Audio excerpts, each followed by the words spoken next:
Bonjour, mais c'est très sensible.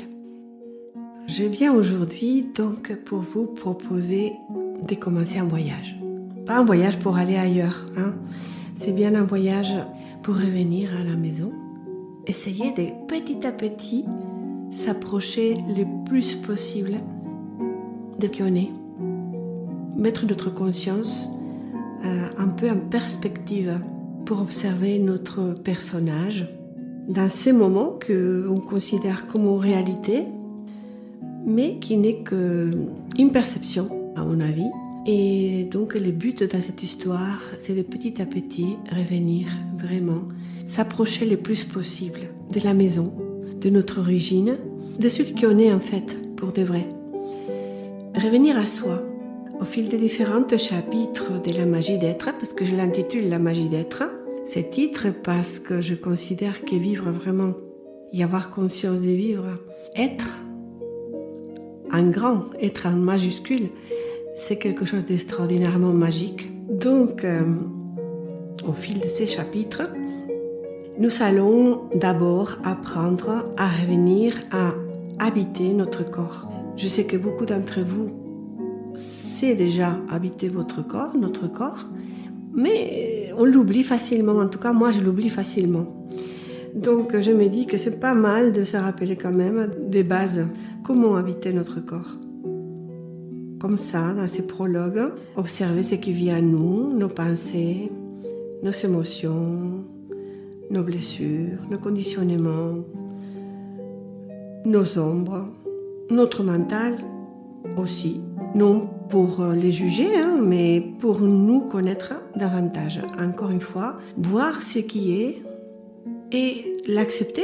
L'acceptation nous amène toujours à un changement. D'accord ? Donc, eh bien, c'est le but. Parce que de la conscience commence tout simplement par là, voir ce qui est. Plus je me connais, plus je veux discerner ce qui me fait grandir de ce qui me diminue. Et là, j'ai encore mon libre arbitre. Je vais choisir si je veux grandir en conscience, m'approcher de qui je suis. Mais bon, si vous êtes là, c'est certainement parce que c'est le cas. Et de ce qui me diminue, ce qui me rapproche finalement de la joie, de ceux qui m'en éloignent. Je pense qu'aussi, on veut tous être dans la joie, parce que je pense que c'est les sentiments les plus profondément épanouissants qu'on puisse ressentir en tant qu'être humain. Parce que souvent, quand on est dans les sentiments d'amour, on est dans une joie immense. N'importe quel amour, un amour à la vie, à la nature, aux autres, aux animaux, l'amour de l'existence, quoi. Peu à peu, je vais pouvoir me libérer de ce qui ne m'appartient plus. Choisir, agir, créer et, bien sûr, apprendre ou essayer d'apprendre à lâcher prise lorsque l'action juste a été accomplie. Je laisse grandir la graine, c'est tout. Je ne reviens pas voir s'il pousse à chaque instant, parce qu'alors là, je l'empêche de pousser. J'apprends à s'aimer et laisser. Ça, c'est très, très, très important. Comme vous voyez bien, nous irons de la connaissance de soi vers plus de liberté intérieure. Et plus on gagnera en liberté, plus on sera dans la confiance. Et puisqu'on sera confiant dans notre chemin, plus on ira vers le sens, notre sens, le sens de l'existence. Et peut-être, seulement peut-être, progressivement, vers quelque chose de plus vaste que nous, de bien plus vaste. Ce voyage donc va essayer d'explorer les corps, les cœurs, les sentiments, les émotions, l'âme, les personnages et l'esprit. Enfin, explorer l'esprit, c'est un euphémisme, c'est essayer de comprendre que mon corps, les cœurs, mon âme appartient à l'esprit. Cet esprit qui englobe le tout et qui est peut-être aussi celui qui coordonne, qui dirige l'orchestre des différentes expériences dans lesquelles je suis en tant qu'âme investie.